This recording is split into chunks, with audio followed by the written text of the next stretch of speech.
Anos 60. Não existe na história do século XX década mais revolucionária. O homem domina a ciência, avança sobre a tecnologia.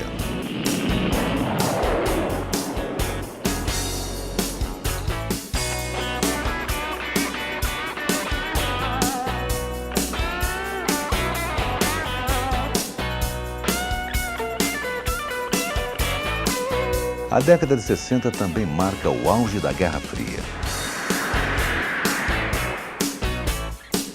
dos conflitos raciais.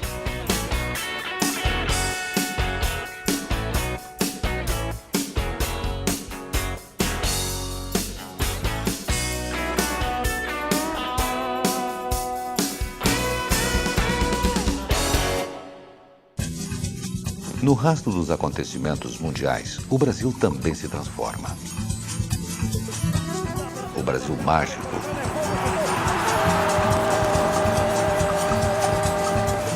moderno, da nova capital.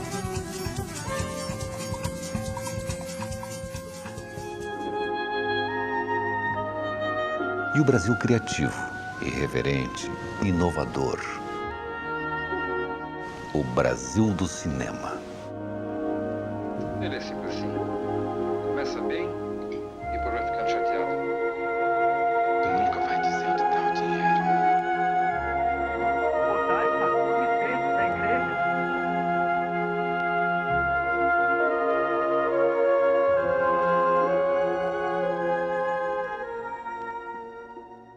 Eu vi o fuzil do diabo dar 2 tiros, um em cada olho. No teu, Virgulino! Acho que a gente tem de ver o cinema brasileiro nos anos 60 em 2 períodos. Primeiro até 64, que é a fase do, digamos assim, da revolução confiante. O cinema e os cineastas do movimento Cinema Novo, estamos falando disso, consideravam como real a possibilidade de se revolucionar corações e mentes através da arte, através do cinema. E a segunda fase, a partir de 64, eu acho que o divisor de águas, se a gente fala nessas 2 fases, é exatamente Deus e Diabo na Terra do Sol, né, que ele é lançado em 65, e começa uma nova fase, que é a fase de resistência. Mais fortes são os poderes do povo! Catar um turismo, balear, Foi desafiando a crise política que nasceu, em 1965, a primeira semana do cinema brasileiro.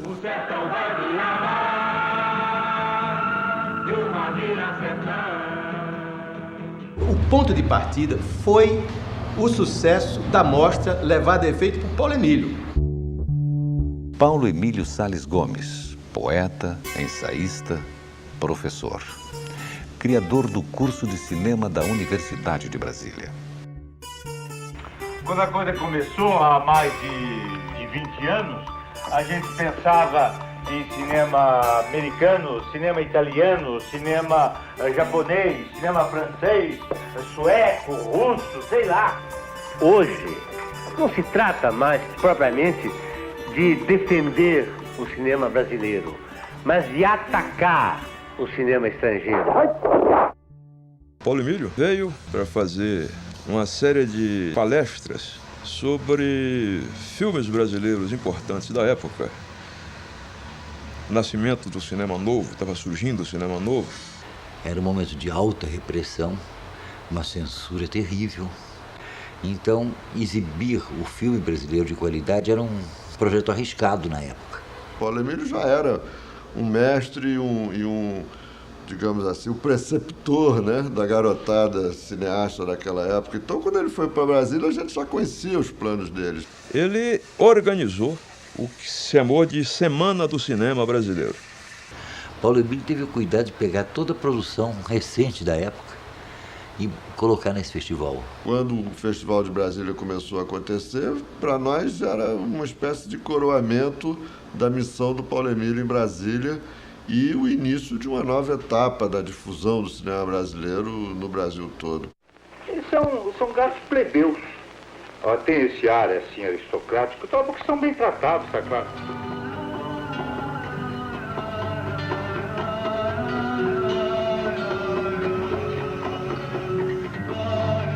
a primeira semana do cinema brasileiro premiou como melhor filme A Hora e Vez, de Augusto Matraga, adaptação do conto de Guimarães Rosa.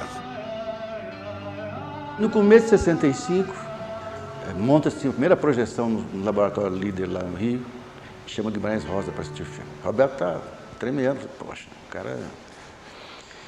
E... projeção assim, todo mundo no maior silêncio, Roberto lá à beira de um ataque de nervos, como eu falo. Acaba o filme, Guimarães Rosa fala, estamos vingados. E aí Roberto tem certeza de que, pelo menos, o Guimarães Rosa gostou muito do filme. Leonardo Vilar, no papel de Augusto Matraga, ganhou o primeiro prêmio de melhor ator do cinema brasileiro.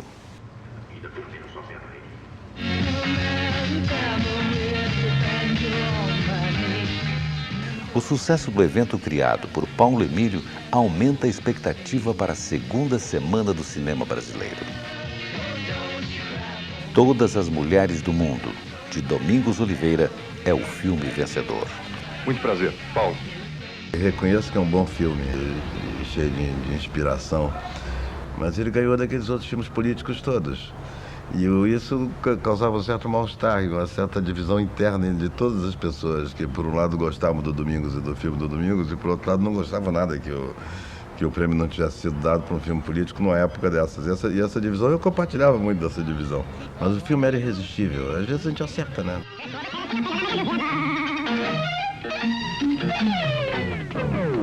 Não pode ir embora, não. Além do prêmio de melhor filme, Paulo José foi considerado o melhor ator da segunda semana do cinema brasileiro. Ah, é? Meu neném!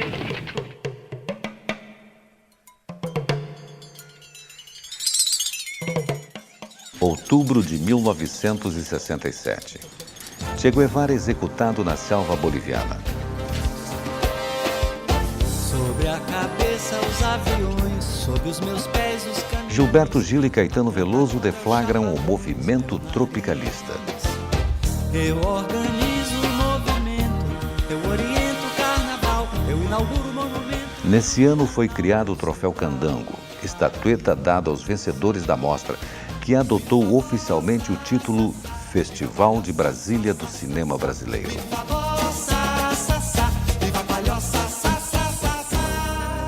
O mundo vai se acabar, só eu vou ficar vivo, serei rei, Dom Sebastião. E o primeiro candango de melhor filme foi para Proezas de Satanás na Vila do Leva e Trás, de Paulo Gil Soares. O que você acha que isso é? No filme, a descoberta de um poço de petróleo muda a rotina dos moradores de uma pacata cidade. É petróleo.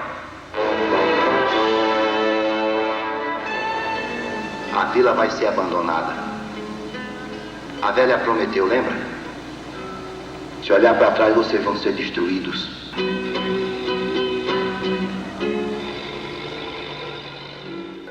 O prêmio de melhor curta-metragem foi para Ver, Ouvir, filme de estreia de Antônio Carlos Fontoura. Meu nome é Antônio Dias, nasci em Campina Grande, na Paraíba, em 1944. Esta é a minha identidade. O filme dura 18 minutos, acabou. Ficou mais um pouquinho de silêncio e o cinema inteiro se levantou e começou a aplaudir de pé o filme e gritar o meu nome. E eu era um garoto ali. Foi uma emoção muito forte. Fontoura. Eu falei, meu Deus do céu, gostaram do filme. Olha, foi uma resposta tão interessante, a resposta que o filme teve, que eu até fui pedido em casamento naquela noite.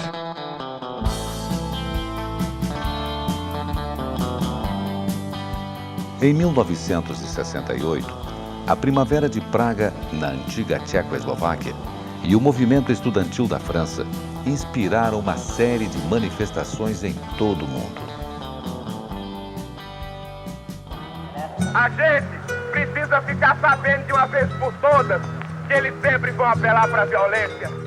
No Brasil, os estudantes ganham as ruas.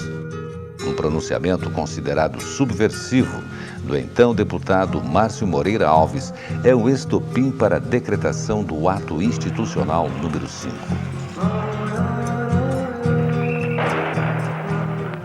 com o advento do AI-5 em dezembro de 68, a atividade do Festival de Cinema de Brasília passou a ser muito visada, em função de que era um dos poucos lugares naquele período quando se discutia o cinema brasileiro e a cultura brasileira através dos filmes que eram exibidos e concorriam aos prêmios do festival. No 4º Festival de Brasília do Cinema Brasileiro, em 68, O Bandido da Luz Vermelha, filme baseado na vida do criminoso João Acácio Pereira da Costa, que aterrorizava a sociedade paulistana na época, levou o Candango de melhor filme. Com um estilo debochado e cínico, o filme de Rogério Sganzerla é considerado um marco do cinema marginal. Ele pode atacar a qualquer momento, do dia ou da noite.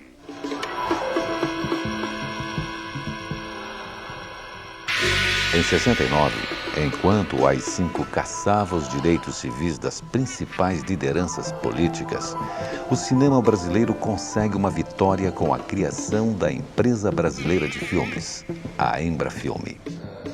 A criação da Embrafilme tem a ver com uma tendência que houve durante toda a ditadura, que era de ter tudo sob o controle do Estado. Criou-se uma época forte para o cinema brasileiro, que foram os anos 70, onde foram produzidos filmes muito importantes e que deram uma solidez de competição com o cinema internacional muito boa. A criação do Embrafilme não foi nenhuma dádiva do governo, foi uma conquista da classe.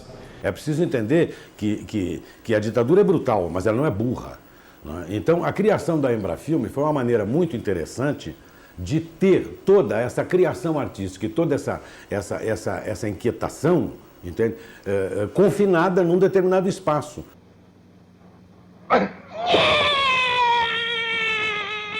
Em Brasília, Macunaíma é ovacionado.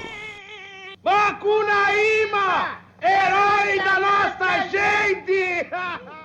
Macunaíma não ganhou o Festival de Brasília e nem o Paulo José ganhou o prêmio de melhor ator, que é talvez a maior atuação da vida dele, ele não ganhou o prêmio de melhor ator. Nossa. Sabe, Rosa?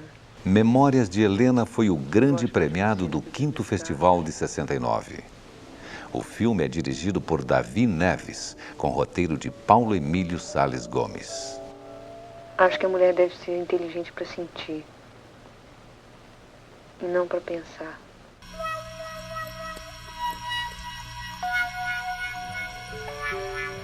No 7º Festival de Brasília, Rui Guerra fica com o Candango pelo filme Os Deuses e os Mortos. Foi uma surpresa fazer o filme e foi uma surpresa maior você receber o prêmio máximo do ator.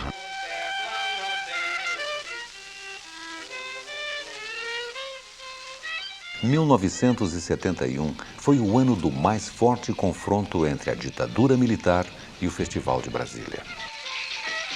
O filme O País de São Saruê, de Vladimir Carvalho, foi proibido. Para a censura, era um filme negativo às ideias desenvolvimentistas do governo. A direção da Fundação Cultural resolveu substituir O País de São Saruê por Brasil Bom de Bola. Que era exatamente a questão da seleção brasileira chegando em Brasília, toda aquela coisa, a apologia do futebol para agradar naturalmente a Garrasto Azul Médici, que era o ditador do dia.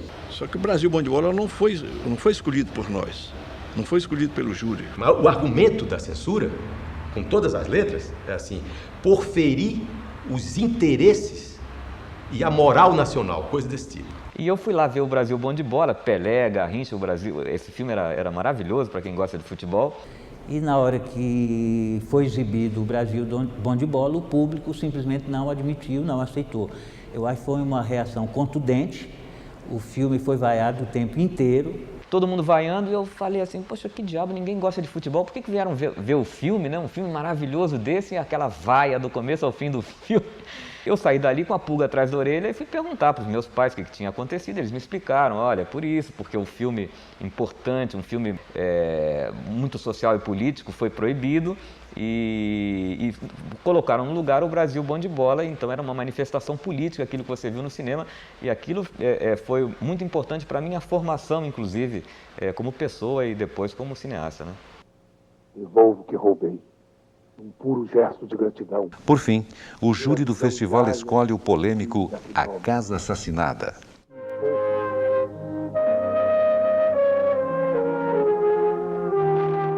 Como resposta a todas as polêmicas de 71, o festival ficou proibido por 3 anos.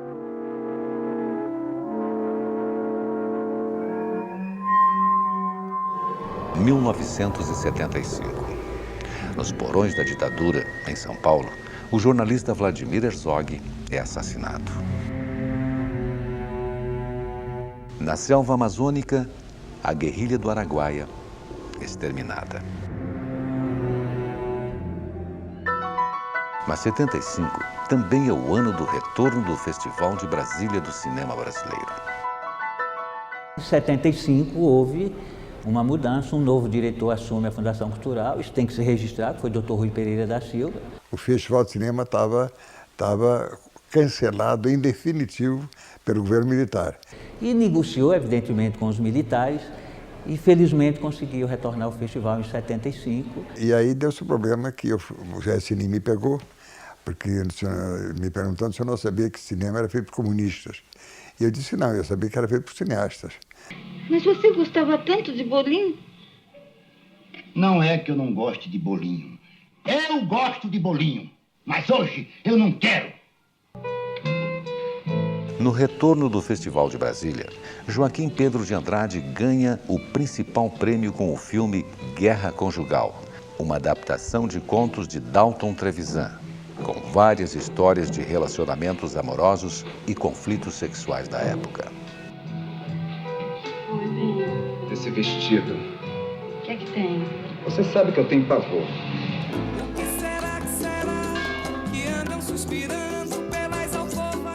O ano de 76 é marcado pelo maior sucesso de bilheteria do cinema brasileiro. Dona Flor e seus 2 maridos. O filme foi visto por mais de 12 milhões de pessoas.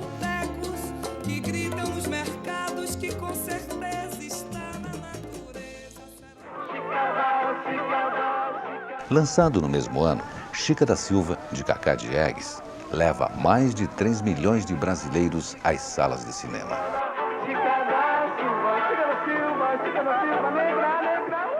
Entre os vários prêmios, Cacá Diegues levou o Candango de melhor filme no 9º Festival de Brasília do Cinema Brasileiro.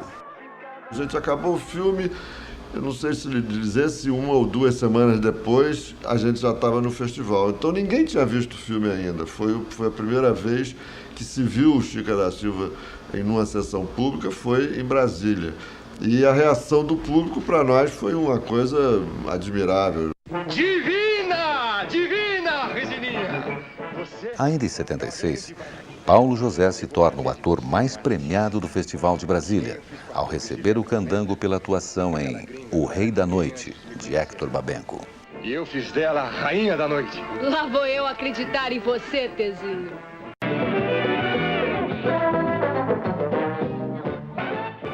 Alô? É Dembra Filme, eu queria falar com o Roberto Farias. Nelson Pereira dos Santos leva o Candango de melhor filme com uma adaptação da obra de Jorge Amado, Tenda dos Milagres. Amor pelo cinema. É isso mesmo. Ninguém pode acabar com a gente. Nunca.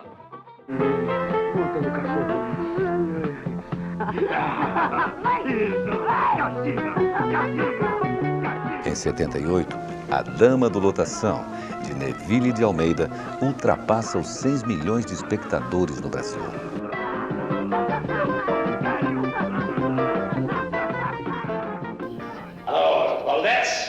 Em Brasília, Arnaldo Jabor recebe o Candango pelo filme Tudo Bem. Aliás, tem uma volta. Eu vou te arranjar uma volta. Alô? Valdete! O Tudo Bem, ele tem uma mistura da coisa da família de classe média dentro de um contexto brasileiro, da tragédia brasileira.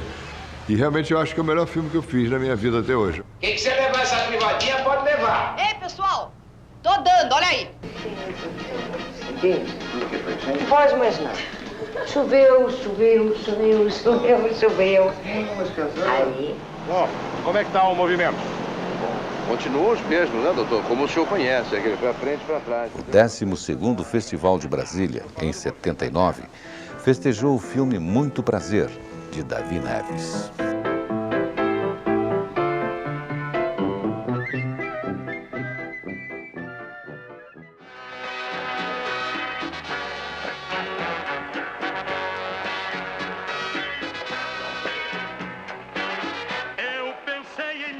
Censurado no Brasil desde sua realização em 74, Iracema, uma transamazônica, foi sucesso internacional. Quando finalmente foi liberado para ser exibido no país, levou o principal candango do 13º Festival de Brasília. Brasília mostrou que, vamos dizer, além da questão da censura, da questão política intrínseca ao filme, também tinha a questão artística, né? Quer dizer, ele recebeu o prêmio de direção, de melhor filme, atriz, montagem. Então ele foi reconhecido como uma obra, né? É isso que eu queria. Iracema, durante os seus 6 anos de absoluta proibição no Brasil, ele era um filme apátrida, porque o Brasil dizia, não, esse filme não é brasileiro. Os alemães que foram produtores diziam, não, nós só produzimos, o filme foi feito no Brasil, o filme é brasileiro, dirigido por brasileiros, então o filme ficou apátrida. A ditadura não queria liberar. E foi um gesto maravilhoso do Festival de Brasília em até esperar, né, até o último momento, assim, para ver se o filme era liberado ou não, aguentar a mão e lançar o filme no festival.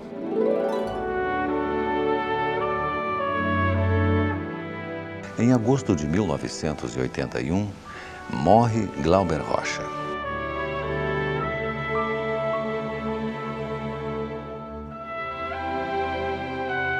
Glauber nunca participou do Festival de Brasília com seus filmes, mas sua presença sempre foi marcante. E foi aí que eu disse, olha, é um filme filosófico, e eles acham que o cineasta não pode ser filósofo. Houve realmente um episódio com um grande documentarista francês, Jean Rouch, que era convidado ao festival. Ele veio fazer propaganda da máquina Super 8 para que as pessoas pudessem rodar filmes etnográficos, e o Glauber enlouqueceu e corria atrás do Jean Rouch por onde ele ia. Chamava Jean Rouch de espião, ele está aqui espiando o Brasil. Ele gritava, é um agente do imperialismo porque quer vender máquinas Super 8 aqui no Brasil, desqualificando o Jean Rouch como um diretor completamente desinteressado desses aspectos comerciais do cinema. Hoje, fiquei em pelo no quarto. No Cine Brasília, a comédia delirante sobre a vida de Oswald de Andrade, representado simultaneamente por Ítala Nandi e Flávio Galvão, dá o 2º candango de melhor filme para Joaquim Pedro de Andrade. Liberdade para as rãs! Tende piedade. Linda morena, morena, morena que me faz pena. A lua cheia que tanto brilha, não brilha tanto. Tabu, uma sátira ao comportamento sexual da sociedade brasileira da época, dá o 1º candango a Júlio Bressani. Não temo a morte na morte, temo a imortalidade.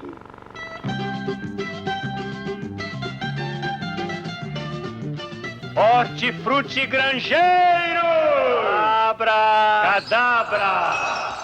Em 1983, o filme O Mágico e o Delegado, de Fernando Cone Campos, conta a aventura de um mágico e sua ajudante que chegam para se apresentar numa pequena cidade do recôncavo baiano. O filme conquistou o 16º Festival de Brasília do Cinema Brasileiro. É o senhor que tem uma verdadeira vara de condão. Não é bem uma varinha mágica, mas é quase.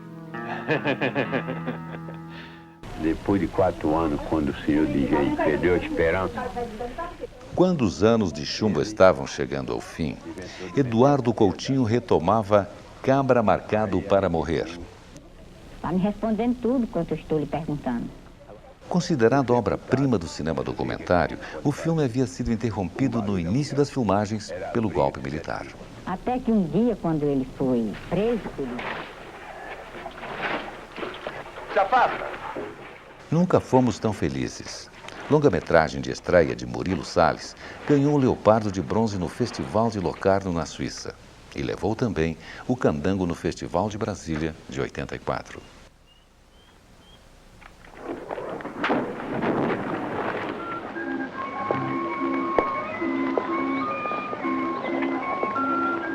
Em 85, o Festival de Brasília se rende ao filme de Susana Amaral, A Hora da Estrela, que leva os principais candangos da competição. Eu saí de lá com 14 prêmios. Acho que foi um recorde de premiação em Brasília, né? Baseado no último livro de Clarice Lispector, A Hora da Estrela é a história da vida e das desilusões de uma imigrante nordestina sobrevivendo no Rio de Janeiro dos anos 80.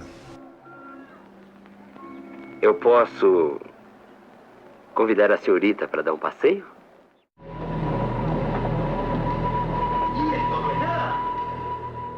Em 1986, a história recente da ditadura militar no Chile e no Brasil é a base dos conflitos de Paulo, personagem vivido por Guilherme Fontes no filme A Cor do Seu Destino.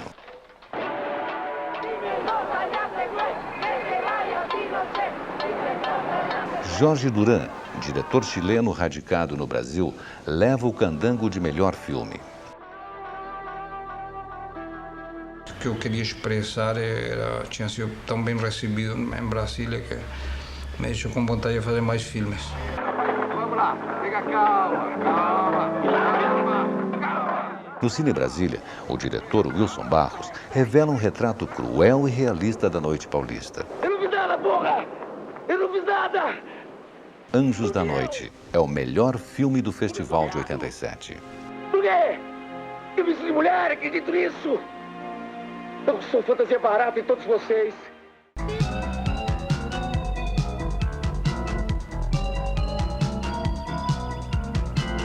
No 21º Festival de Brasília, pela primeira vez, 2 produções são premiadas como o melhor filme. O Mentiroso, de Werner Schunemann.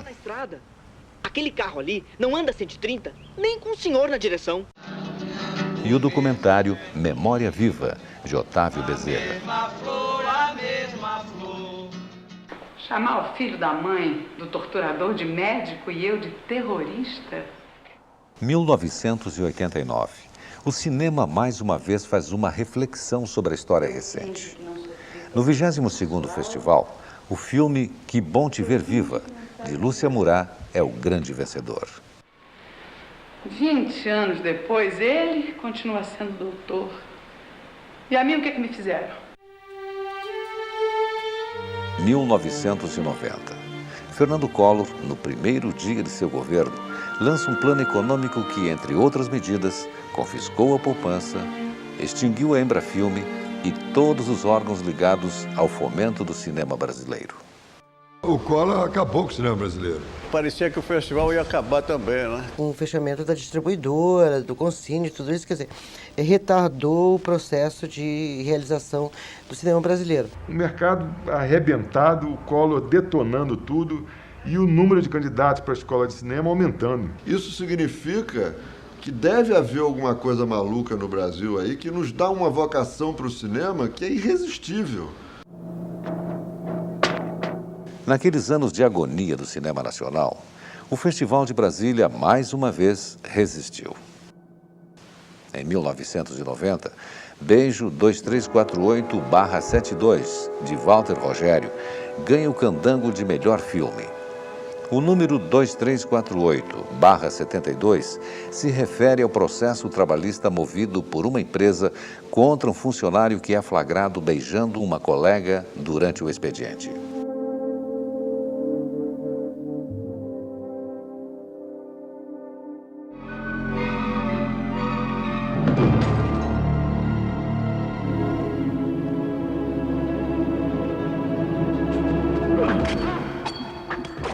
Em 1991, A Grande Arte, de Walter Salles Jr., foi um dos poucos filmes produzidos.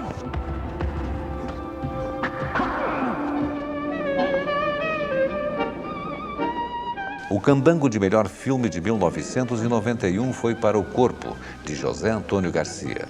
Essa noite vai se chamar A Noite do Último Tango.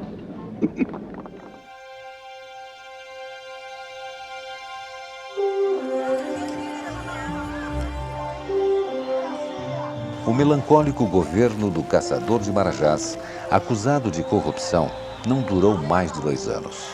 O cinema demoraria mais tempo para se restabelecer. O Festival de Brasília se esforça para manter o padrão de filmes.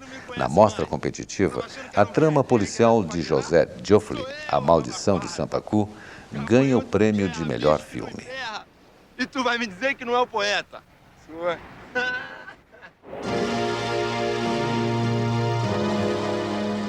Em 1993, a criação da Lei do Audiovisual foi o primeiro passo para o renascimento da produção cinematográfica nacional. Stalin pode ter sido uma besta, mas era um homem de ação. Que horror! Você está defendendo os expurgos! Alma Corsária, de Carlos Reichenbach, foi uma das poucas produções daquele ano. Por que não pintou outro? E eu não pertenço a você, eu sou livre! Alma Corsária leva o Candango de melhor filme no 26º festival. Ah, é? Escuta aqui, Rivaldo, você quer trepar comigo? Como? Você me acha gostosa?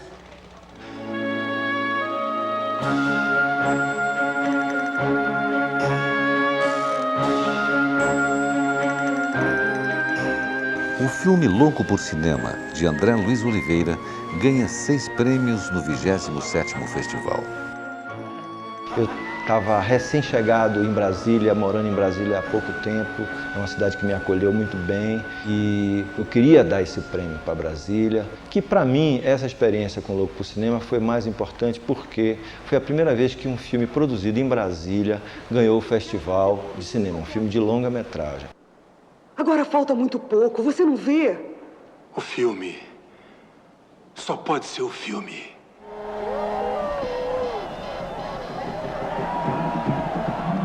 Todos os Corações do Mundo, de Murilo Salles, O Quatrilho, de Fábio Barreto, e Genipapo, de Monique Gardenberg, todos filmes de 1995, mostram que o cinema brasileiro saía da fase negra. Mas é Carlota Joaquina, Princesa do Brasil, de Carla Camurati, que se torna o marco da retomada do cinema nacional, a ultrapassar mais de 1 milhão de espectadores. E Juan Cabrón ni lo notaria.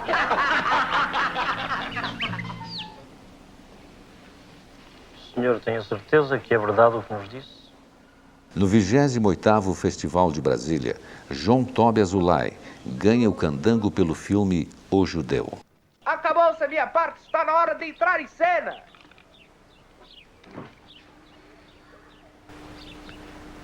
Você vem comigo ao teatro?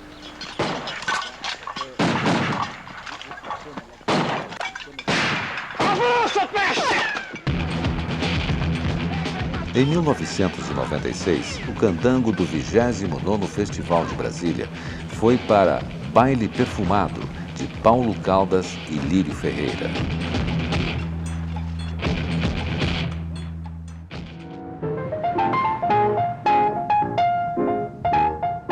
Em 97, novamente o prêmio de melhor filme consagra 2 obras: Miramar, de Júlio Bressani.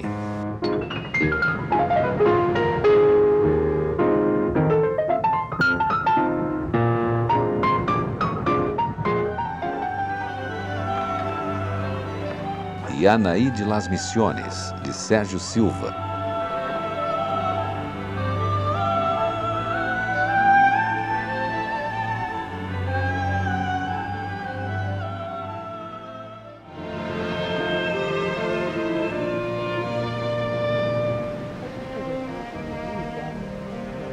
No Festival de Brasília, o mineiro Elvésio Raton conquista o Candango de melhor filme com Amor e Companhia.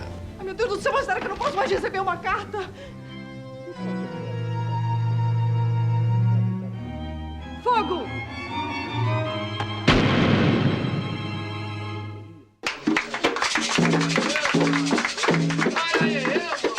No ano de 1999, Santo Forte, de Eduardo Coutinho, teve captação em vídeo digital e, posteriormente, foi transferido para a película. Eu pensei muitas vezes de eu mesmo fazer justiça com a minha mão, matar o pai dos filhos, no caso. Santo Forte foi considerado o melhor filme no 32º Festival de Brasília do Cinema Brasileiro. Primeiro foi batizado na Católica, depois na Umbanda, então ele gostou de saber disso.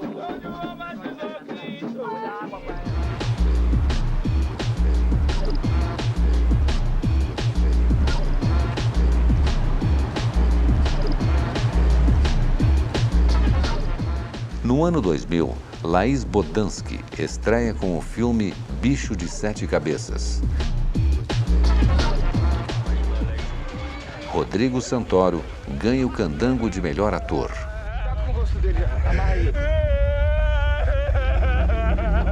Pai, as coisas... Bicho de Sete Cabeças também leva o principal candango do ano.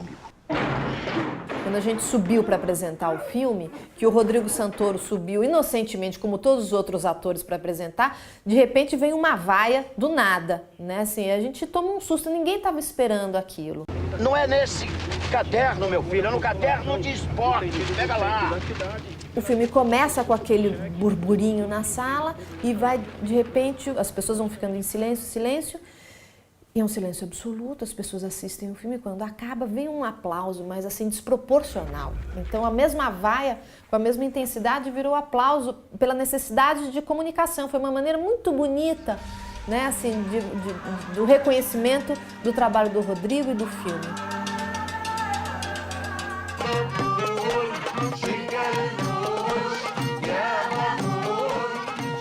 Outra característica do cinema brasileiro na entrada do século XXI é a presença de diretores consagrados da televisão. Lavoura Arcaica é o longa-metragem de estreia de Luiz Fernando Carvalho. Talvez a maior prova da força de comunicação do Lavoura eu tenha tido dentro do Festival de Brasília. O cinema estava realmente superlotado, eu fiquei bastante preocupado com essa superlotação, porque eu nunca tinha visto isso, né? Realmente é uma sala imensa, né? E tinha muita gente, além das cadeiras, gente sentada no chão, etc. E uma confusão que no meu entender, não ajudaria o filme.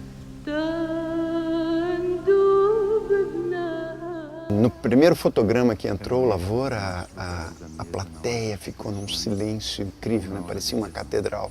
Eu da sala de exibição, lá de cima, de projeção, eu fiquei realmente emocionado com como o pessoal entrou no filme, né?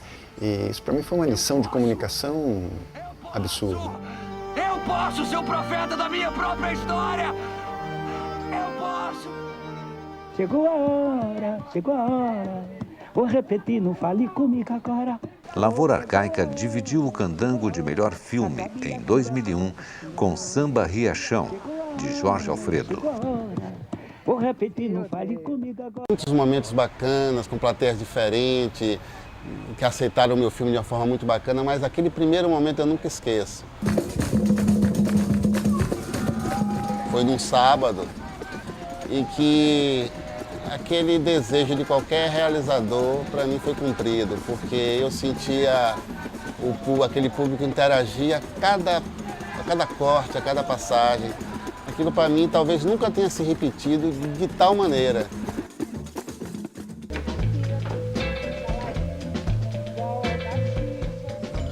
Vê lá, hein, então. 2002 é o ano de Amarelo Manga. O filme do diretor pernambucano Cláudio Assis conta a história de personagens inseridos num universo de armadilhas, vinganças e desejos irrealizáveis na busca da felicidade.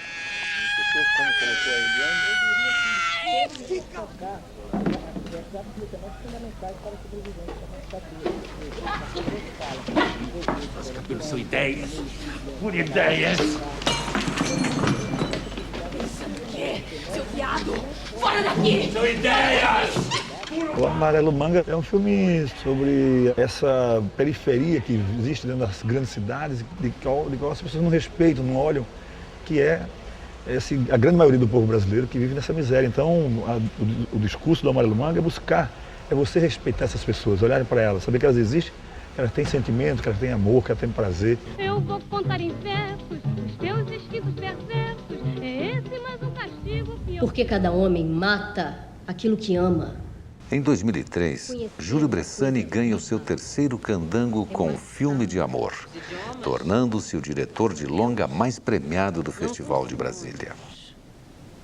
Uma língua é uma maneira de sentir o mundo.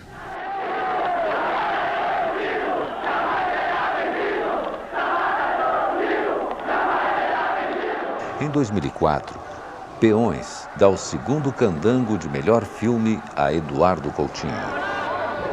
Cuidado aí. Um pouquinho pra trás, Grande.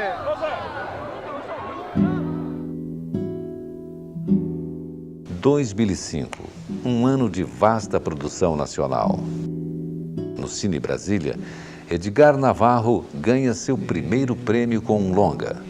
Eu Me Lembro, um filme que narra a vida de um homem em paralelo aos acontecimentos do Brasil dos anos 50, 60 e 70. Talvez tenha sido a noite mais emocionante da minha vida, aquela noite lá no Festival de Brasília. Foram 7 candangos, eles realmente me derrubaram, literalmente. Eu caí do palco, quebrei um dedo por conta daquela emoção estúpida. E eu era ainda mudo.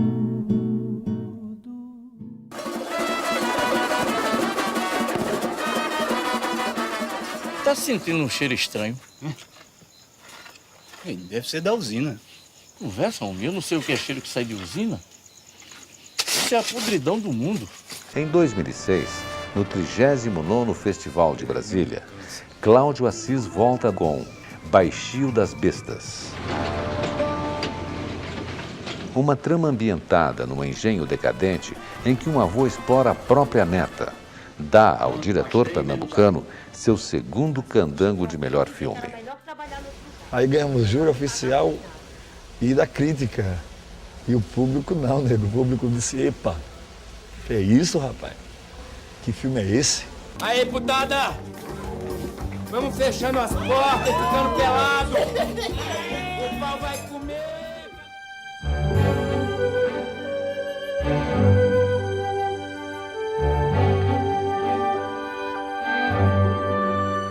Irreverente, criativo, inovador.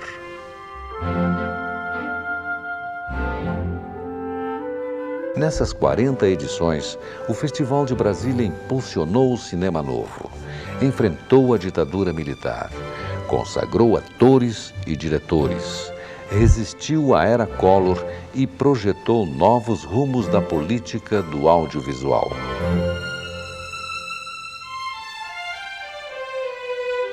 Hoje, continua despontando como o maior evento cinematográfico dedicado exclusivamente a filmes nacionais.